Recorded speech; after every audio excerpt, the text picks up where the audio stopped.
I'm Kenneth, a relationship coach and a psychotherapist. Every relationship is different and every breakup is different. Work with me and you'll get professional help on your situation. And if you're in no contact, focused on personal growth, my workbook series, The Knowledge, will help you make changes like you've never made before. Available now at AskCraig.net.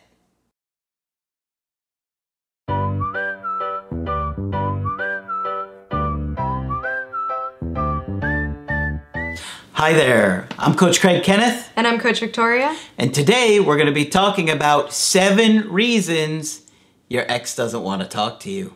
Ooh. And they're all terrible. All 7. All 7. No, obviously when you're going through a breakup, one of the things that you're constantly thinking about is why aren't they talking to me? Are they ever going to change their mind? Are they ever going to talk to me again? Yeah. And so it's important and helpful for you to get in the mindset of the other person and really take a look at some of the reasons that they might not be ready to talk to you right now. Right. So we're going to talk about that today. Yeah, their silence can be extremely painful. So the first reason that we have applies to those in fresh breakups if you broke up recently. And that is that they finally get a sense of liberty from the relationship.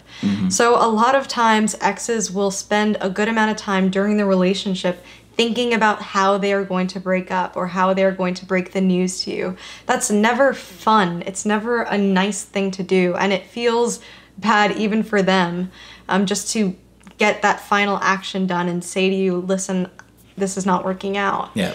So to build up that courage takes a lot. And once they finally have done it, they just want that freedom from you.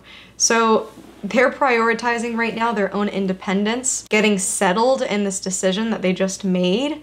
So they're feeling a sense of relief, really, from just breaking up with you and getting that act done. Yeah, for whatever reason, they thought that the relationship wasn't going to work. They weren't happy anymore, or things weren't going to change, whatever the reason may have been. And so they just feel like, okay, I've got to make this decision. And the minute it's done and over with, they kind of feel free. Yeah. Okay? It hurts to hear. We know. I've been there. It's like one of the worst feelings is like, how could you be happier without me? It's just a part of the breakup process. It doesn't mean like that they're going to stay like that forever. Right. But you have to understand that at this point, it's best to stop reaching out, leave them alone, let them process, let them start to miss you. That takes time. Yeah. And if you keep reaching out or writing them handwritten letters or sending them good reminder texts, it just makes them feel stuck, like they're trapped with you, and oftentimes they get frustrated and annoyed now that you're not leaving them alone. Right. So the next reason that we have is that they don't want to lead you on. So this is really important because many times you will try to convince your ex otherwise. Yeah. So they don't want to give you the idea that the relationship is still continuing or has a chance immediately. In fact, many exes will say we're never getting back together. There's 0 chance that we're ever going to be in a relationship anymore. And those things can be extremely hurtful. You have to remember that those things are said in the moment, and that's how they're feeling in the moment, not forever. Right after the decision, exes are quite steadfast in their way. So you have to respect that at that time. Yeah. And it doesn't mean that they're never going to reconsider the relationship. We have tons of videos on this, and even in the most hopeless seeming of situations, there seems to still be a chance. In fact, one of my older videos called 0% Hope that this woman said never going to happen, guess what? She wound up getting back with her ex, and we did a coaching recently. She didn't tell me that she had a success story. Got back with her ex, was with him for several years, went back to her old ways, and they went through another breakup again. But my point is, somebody that even said 0% hope got their ex back for several years. This doesn't mean that you have to stay stuck or put your life on hold. And we also reiterate this point that, you also have to set boundaries for yourself and make sure that you're making the healthiest decisions for you. But you also can't underestimate the power of attachment and also your own personal growth. It's okay to stay open to multiple options. Your ex might be one of those multiple options. Absolutely. Another big reason that your ex doesn't want to talk with you right now is because you've been harassing them, blowing up their phone, contacting their friends and family, going to their job, doing different things that are causing them to feel frustrated and irritated by your behavior. Now, if they start talking with you, it's going to kind of encourage you to keep contacting them when at this point they really want to discourage that and they don't want to talk to you. They don't want to discuss repairing things. Right, and I think this is a particularly difficult point, especially if you have high amounts of anxiety, because our own anxiety can blind us from the way that we're behaving and the way that we're treating other people. You might initially hear this point and write it off. No way I'm harassing my ex, no way. But if you take a breather and see, okay, how many times have you called? How many times have you contacted? Are you even giving them a chance to have space? So you want to really think critically about your own actions and your own behaviors during the breakup. And you want to make sure that you're respecting your ex's space and your ex's safety. Many times police can start getting involved if their harassment is severe enough. Your ex might feel threatened for their safety if they see that you're stalking them, if they see you showing up at their work or anything like this. It can really cause them to feel unsafe or even angry, especially if your ex has an avoidant attachment style. So you really want to avoid all of these negative feelings towards your ex. And you also want to make sure that they feel like they can have space, that they don't feel angered by you, and that they feel safe, most importantly. Absolutely. I cannot tell you how often I hear people will do something that now their ex is threatening a restraining order. You don't want things to go that far. And as much as you may want to talk with them, it's more important for you to give them that space to feel safe and to come back to you when they feel ready. Okay? So you got to be very careful about any kind of harassment or trying to push your own agenda. Yeah, and it's also important to remember that all of this contact for your ex is exhausting for them. So for them to have to craft some sort of response to you and deal with all of this highly emotional content can be overwhelming and exhausting. So I know for you, it's exhausting to not hear a reply from your ex. Every day feels treacherous. Every day feels heavy and like a lot of work just to make it through without hearing from the person that you want to hear from.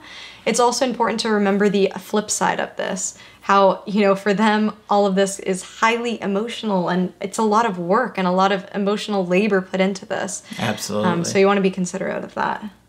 Especially if they have an avoidant attachment style. Exactly. Right? Exactly. You have to remember that not everybody attaches the same way you do.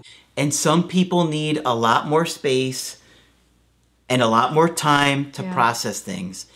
Remember, there's a good chance they've spent their entire life pushing things down, not thinking about things, growing up in a house where their family said, don't think about it. Don't deal with it. You just keep going. Ignore that. Ignore how you feel. It's almost like a survival mentality. Yeah. But, if that's somebody you dated, they're going to need more time than you before they want to talk about things or have the energy to reconnect with you. Exactly. And it's not likely that you're going to hear back from them immediately. They are going to need that space. And even those with avoidant attachment styles do grieve the breakup. It's just on a different timeline than you. So you have to remember that. Another reason as to why you're not hearing from your ex is that they might be hearing advice from family and friends telling them not to talk to you. Or bad breakup coaches. Yeah, that's also true. So what can happen is if your ex is easily influenced by others, or maybe the breakup itself was encouraged by friends or family. We have lots of videos on individuation, on differentiation, that touch on this exact concept. So what can happen is those friends and family influences them, says, just keep them out of your life. They might even try to demonize you. Yep. And many times it's because their friends and family see your ex in pain. So they immediately think you are the one causing them that pain, and they will try to protect their loved one at all costs. That's true. That's true. And they may not realize, in some cases, that they were the ones that really weren't the good partner, that you were the better partner. Yeah. And they just see that person hurting and they don't want to see that. Yeah, exactly. Especially if they're enmeshed with their family. Their family might be very loving to your face. You know, you might even say, well, their family loved me, and we hear that a lot. But then later we hear, or we find out somehow, that the family did have some sort of negative influence on the breakup and on the relationship itself. So you do want to take a deeper look at those things. Absolutely. Another big reason that your ex may not want to talk to you right now is because they're talking to somebody else, and they're curious about where that's going to go, and they may have these fantasies that this new relationship or new person that they're talking to is going to lead to something exciting and meaningful, which oftentimes it doesn't, because that person isn't healthy or emotionally equipped to make a relationship work. Exactly. And this is not a situation to panic. I know many of you watching right now are thinking, oh my God, is that the reason? That is the worst reason in this entire list. And it feels like the worst. Yeah, exactly. So you don't want to panic. We have many other videos on rebound relationships and what happens when your ex starts dating somebody new. So check those out. Yeah. Just realize that there's a good chance they won't wind up with this new person. Okay? It may last 3, 4, 5 months. Doesn't mean it's going to last forever. Doesn't mean they're going to value your ex the way you do. Okay? Chances are they won't. Right. So lastly, another major reason why you might not be hearing from your ex is if there's something major going on in their life right now. This is one that's easy to overlook because a lot of times we can get caught up in our own anxiety and we fail to see the big life events that are happening in our ex's lives. Yeah. This can include a death, an illness, either for them or for somebody in their family, losing a job, losing the place where you live. A lot of these major events have huge impacts on people and do take an emotional toll. So their entire mental energy might be focused on this one event. And they may even tell you, they might say, you know, the reason why I can't put as much energy into this relationship is because I have a lot going on right now. You really need to consider what they mean by that and really have empathy for your ex-partner and think, okay, you know what, they do have a lot going on right now.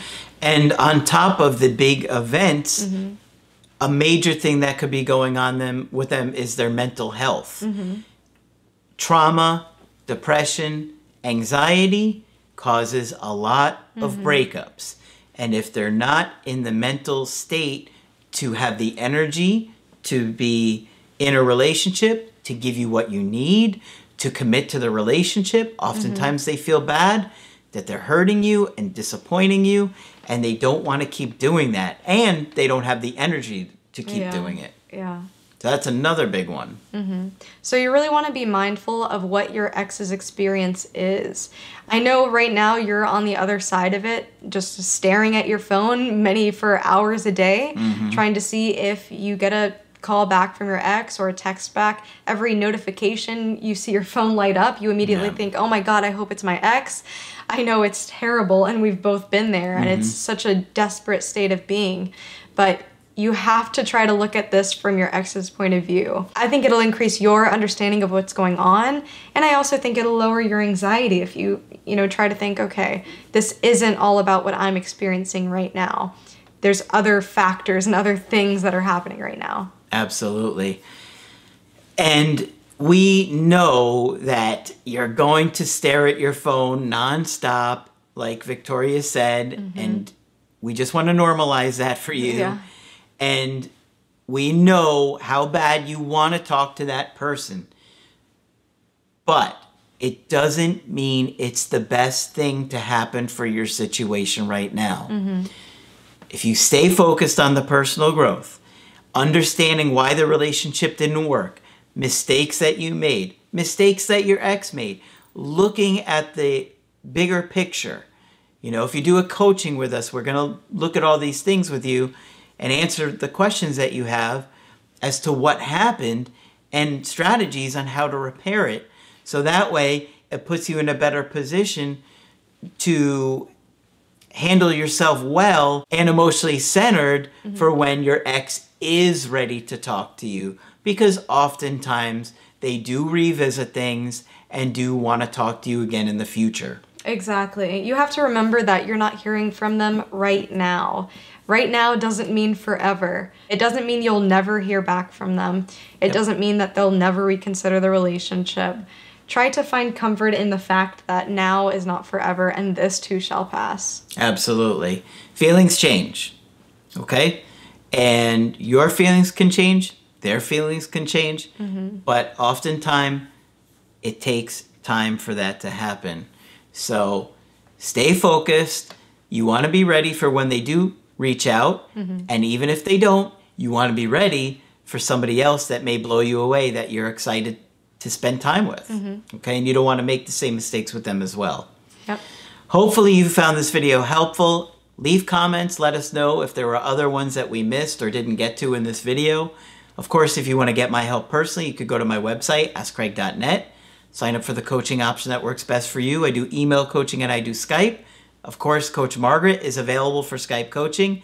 And Coach Victoria will continue to train with us. I'll be here. And she'll be doing coaching in the future. And believe me, it'll be worth the wait. Excited to talk to you guys.